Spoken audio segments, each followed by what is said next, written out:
It's Uncle Mo's Exotic Elixers. Hello and welcome. I'm Mo Bluntz and this is Uncle Mo's Exotic Elixirs.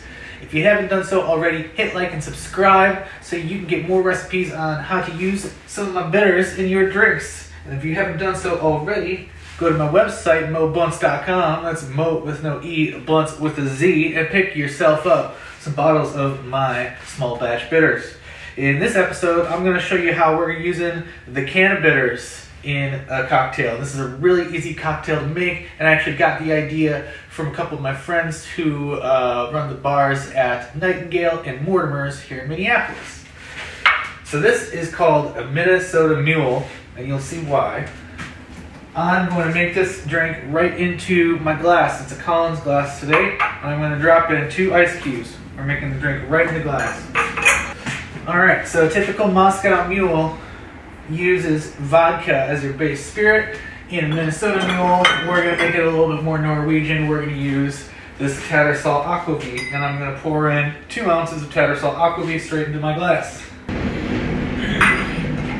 Yum! Next, I'm going to add my ginger syrup. About 1 ounce of ginger syrup. Some soda water. And now comes the finish. This is my Cannabitters. It's a recipe that I'm particularly proud of. It's extremely botanical on the nose. You can imagine what it's made out of because it's got a little green tint.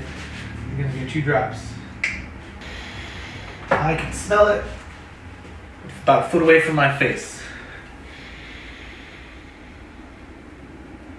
They were right about the Aquavit and the Cannabitters going well together. I get it right up front of my nose. That is a very refreshing winter beverage. Highly recommend it. Check it out. Pick yourself up a bottle of the Cannabitters at my website, mobluntz.com, and check out some more recipes on how to use other flavors. Thank you for joining me. See you on the other side of the cocktail. Cheers. It's Uncle Mo's Exotic Elixers.